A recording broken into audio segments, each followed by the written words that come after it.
கிறிஸ்துவுக்குள் பிரியமான சகோதர சகோதரிகளே, உங்கள் யாவரையும் இயேசு கிறிஸ்துவின் இனிதான நாமத்தினாலே வாழ்த்தி வரவேற்கிறேன். தேவனுடைய வார்த்தை சொல்லுகிறது, சத்தியத்தையும் அறிவீர்கள், சத்தியம் உங்களை விடுதலையாக்கும் என்று சொல்லுகிறது. இன்றைய சிந்தனைக்கு எடுத்துக்கொண்ட வேத வசனம் மத்தேயு 6:27. கவலைப்படுகிறதினாலே உங்களில் எவன் தன் சரீர அளவோடு ஒரு முழத்தை கூட்டுவான்? கவலைப்படுகிறதினாலே உங்களில் எவன் தன் சரீர அளவோடு ஒரு முழத்தை கூட்டுவான். இது பல மொழிபெயர்ப்புகள்ல இந்த வசனம் எப்படி போட்டிருக்கு அப்படின்னு சொன்னா, நீங்க கவலைப்படுறதுனால உங்க ஆயுள் நாள்ல 1 மணி நேரத்தை உங்களால கூட்ட முடியுமா? அப்படி போட்டிருக்கு. மொழிபெயர்ப்புல அந்த மாதிரி அந்த வசனம் என்ன செய்யப்பட்டிருக்கு, போடப்பட்டிருக்கு. நீங்க கவலைப்படுறதுனால உங்க ஆயுள் நாள்ல 1 மணி நேரத்தை உங்களால் கூட்ட முடியுமா? அப்படி கூட்ட முடியும்னா நம்ம கவலைப்படலாம். நான் கவலைப்படுறதுனால அதுல நான் என்ன செய்ய முடியும்? என்னோட ஆயுள் நாள்ல 1 மணி நேரத்துக்கு கூட என்னால் என்ன செய்ய முடியாது, கூட்ட முடியாது. அதை இன்னொரு விதமா சொல்றதா இருந்தா, நீங்க கவலைப்படுறது உங்க உடம்புல நோயை வரவழைக்கும். உங்க உடம்புக்கு நோய் வருகிற ஒரு இடம் அதுதான். ஒரு ஊழியக்காரர் ஒரு இடத்துக்கு பிரசங்கம் பண்ண போனாராம். அங்க போகும்போது அந்த சர்ச்சில் உள்ள பாஸ்டர் ரொம்ப மெலிஞ்சி உடம்புல சாப்பிட முடியாம அல்சரோட ரொம்ப கஷ்டப்பட்டுட்டு இருந்தாராம். அப்போ இந்த ஊழியக்காரர் கேட்டாரா, உங்களுக்கு என்ன பிரச்சனை? எதனால நீங்க சாப்பிட முடியாம இருக்கிறீங்க? எதனால மெலிஞ்சு போயிருக்கிறீங்க? இதை கேட்கும்போது அந்த பாஸ்டர் சொன்னாரா, அநியாயமாக ஒரு பொய் கேஸ் என் மேல என்ன செய்யப்பட்டிருக்கு, போடப்பட்டிருக்கு. நான் எந்த தப்பும் செய்யல. நான் போலீஸ் ஸ்டேஷனுக்கும் நான் கோர்ட்டுக்கும் என்ன செஞ்சுக்கிட்டு இருக்கிறேன், அலைஞ்சுக்கிட்டு இருக்கிறேன். நான் எந்த தவறும் செய்யாம இதுல அநியாயமா நான் அலைக்கழிக்கப்படுகிறேன். என் மேல அநியாயமா குற்றம் சாட்டப்பட்டிருக்கு. என்னால இதை ஏற்றுக்கொள்ள முடியல.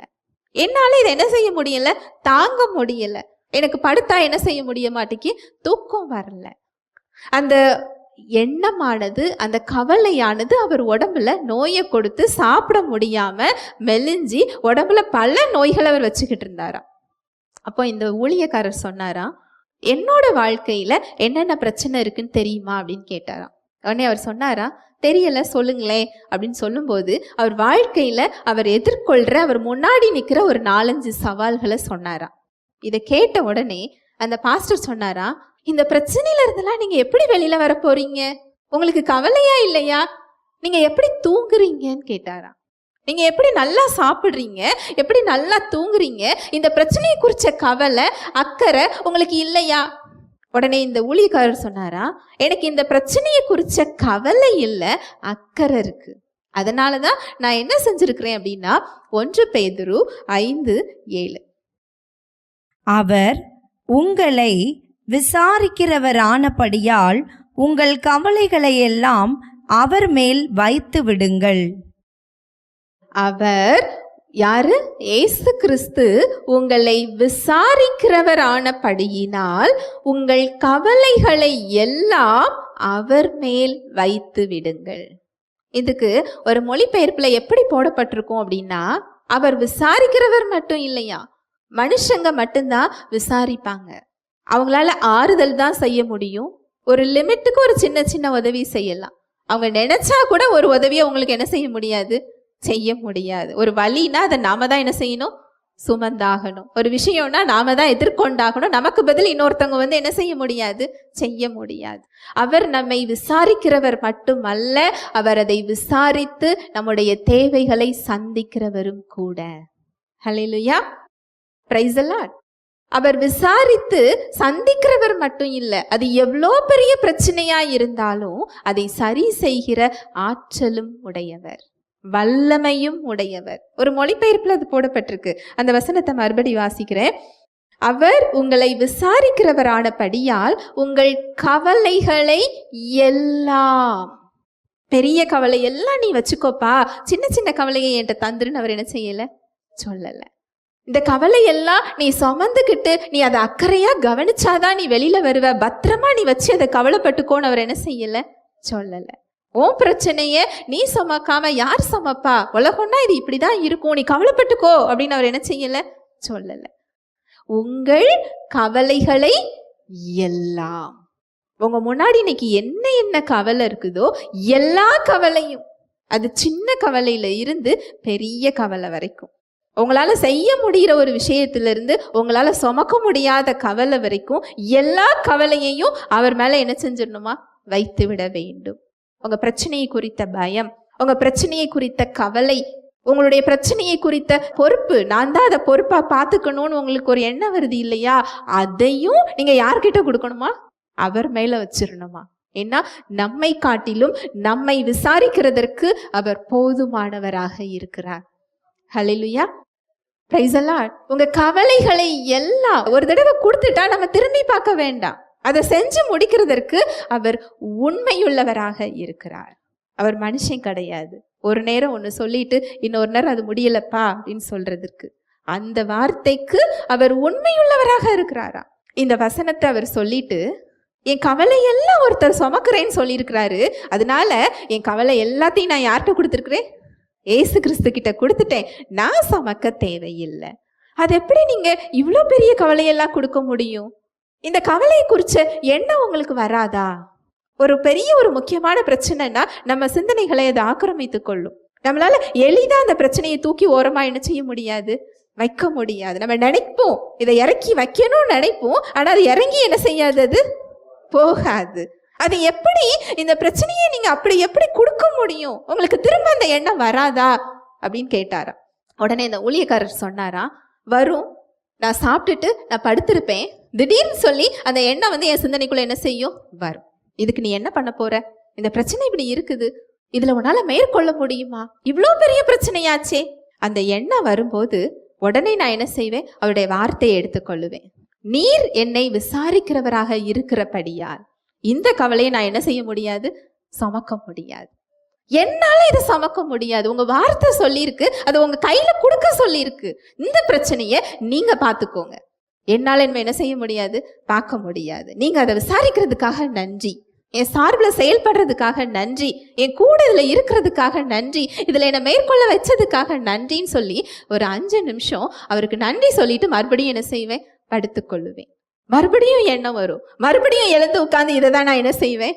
சொல்லுவேன். எத்தனை முறை எனக்கு அந்த எண்ணங்களை சாத்தான் கொடுக்கிறானோ அத்தனை முறையும் அவருடைய வார்த்தையை என் சிந்தனைகளுக்கு கொடுப்பேன். கொஞ்ச நாள் அந்த கவலை என்னை விட்டு என்ன செஞ்சிடும்? போயிடும். இயல்பாகவே அந்த பிரச்சனையும் என்னை விட்டு என்ன செஞ்சிடும்? போய்விடும். இதை நீங்க செஞ்சு பாருங்க அப்படின்னு சொல்லிட்டு அவர் என்ன செஞ்சிட்டாரு? போயிட்டாரு. ஒரு 6 மாசம் கழிச்சு மறுபடியும் அந்த சர்ச்சுக்கு போய் பிரசங்கம் பண்ண போகும்போது அந்த பாஸ்டர் நல்லா சாப்பிட்டாராம், நல்ல ஒரு ஹெல்த்தியா ஆரோக்கியமா ரொம்ப சந்தோஷமா இருந்தாராம். உடனே இந்த ஊழியக்காரர் கேட்டாரா, எப்படி அந்த கேஸை நீங்க மேற்கொண்டீங்க அப்படின்னு கேட்கும்போது, உங்களை மாதிரியே அந்த பிரச்சனையை நான் அவர்கிட்ட என்ன செஞ்சுட்டேன்? கொடுத்துட்டேன். படுக்கும்போது திடீர்னு எனக்கு கவலை வரும், பயம் வரும், நாளைக்கு கேஸ் அங்க போகணுமே, இப்படியெல்லாம் என்ன செஞ்சுட்டாங்களேன்னு வரும். உடனே அவருடைய வார்த்தையை சொல்ல ஆரம்பிப்பேன். நீர் என்னை விசாரிக்கிறவரானபடியால் என் கவலையை உங்ககிட்ட நான் என்ன செஞ்சுட்டேன்? கொடுத்துட்டேன். இந்த கேஸை ஏன் சார்பில் யாரு தான் நடத்த போறா? நீங்க தான் நடத்த போறீங்க.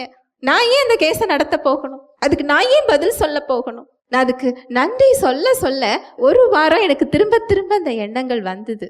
ஆனா அவருடைய நன்மைகளையும் அவருடைய வல்லமைகளையும் அவருடைய வார்த்தையும் என் சிந்தனைக்கு கொடுக்க கொடுக்க அந்த சமாதானம் என்கிட்ட வந்துட்டு, அந்த சமாதானத்துக்குள்ள போகும்போது கேஸும் ஒன்றும் இல்லாம என்ன செஞ்சுட்டு ஆகிவிட்டது. என்னோட உடலும் அங்க என்ன செஞ்சுட்டு சரியாகி விட்டது. ஹல்லேலூயா, பிரைஸ் தி லார்ட். இப்படிதான் உங்க கவலைய அவர்கிட்ட என்ன செய்யணும்? கொடுக்கணும். ஒரு பிறந்த குழந்தை இல்ல சின்ன குழந்தை இல்ல வளர்ந்த குழந்தையாவே இருக்கட்டுமே, நீங்க வெளியே போறீங்க, உங்க குழந்தைய யார்கிட்ட விட்டுட்டு போவீங்க? யாரு அந்த குழந்தைய நல்லா பார்த்துப்பாங்கன்னு தெரியுதோ அந்த நபர்கிட்ட தான் விட்டுட்டு என்ன செய்வோம்? அம்மா கிட்ட என்ன செய்வோம்? விட்டுட்டு போவோம். இல்ல நான் நம்புகிற ஒருவர்கிட்ட என்ன செய்வோம்? விட்டுட்டு போவோம். உங்க பிரச்சனைய என்கிட்ட தான், உன் கவலைய நீ என்கிட்ட கொடு, நான் உன்னை விசாரிக்கிறேங்கிறாரு. நம்ம கவலைய அவர்கிட்ட கொடுக்க மாட்டேங்கிறோம் அப்படின்னா என்ன அர்த்தம்? அவர் மேல என்ன இல்லை? நம்பிக்கை இல்லை. அவரை நான் இன்னும் என்ன செய்யல? நம்பல. அதனாலதான் அந்த இடத்துல வல்லமை என்ன செய்யாம இருக்கிறோம்? பார்க்காம இருக்கிறோம். நீங்க கவலைப்படுறதுங்கிறது உங்களோட உணர்வுன்னு நினைக்கிறீங்க. அது உணர்வு இல்லை, அவரை நம்பாமல் இருக்கிற ஒரு அவிசுவாசம். அது அவிசுவாசத்தின் இன்னொரு முகம். அந்த அவிசுவாசமானது உங்களுக்குள் இருக்கிறவரை செயல்படவில்லாமல் தடுக்கக்கூடிய இடம். அதனாலதான் அந்த கவலை நம்ம சிந்தனைக்குள்ள என்ன செய்து வருகிறது. நம்ம கவலைக்குள்ள அமிழ்ந்து போறவங்க கிடையாது. பேதுரு மாதிரி கடல் மீது அவர் எப்படி நடந்தாரோ உங்க பிரச்சனைகளின் மீது நடக்கக்கூடிய இயல்பை அவர் நமக்கு கொடுத்திருக்கிறார். ராஜாக்களாக உங்க சூழ்நிலைகளை ஆளுகிறவர்களாக அவர் நம்மளை என்ன செஞ்சிருக்கிறாரா வைத்திருக்கிறார். இன்னைக்கு நீங்க என்னென்ன சூழ்நிலைகளை நினைச்சு கலங்கி நிக்கிறீங்களோ, கவலைப்படுறீங்களோ, உங்க சரீரத்தை குறிச்சு, நோயை குறிச்சு, பிள்ளைகளை குறிச்சு நீங்க என்ன காரியத்துக்காக கலங்கி நிக்கிறீங்களோ, இந்த பிரச்சனைக்குள்ள நீங்க அமிழ்ந்து போறவங்க இல்ல, அதன் மேல் நடக்கிறவர்களாக அவர் நம்மை வைத்திருக்கிறார். ஹல்லேலூயா, பிரைஸ் தி லார்ட். பரிசுத்த ஆவியானவர் தாமே தேவ வார்த்தையோடு கூட உங்கள் யாவரோடும் இடைப்பட்டார் என்பதை விசுவாசிக்கிறேன். தேவ வார்த்தையில் சொல்லப்பட்ட சத்தியத்தின்படி சிந்திக்க, செயல்பட இன்று நாம் தீர்மானம் எடுப்போம். தேவனுடைய கிருபையும் சமாதானமும் உங்கள் அனைவரோடும் கூட என்றைக்கும் இருப்பதாக. ஆமேன்.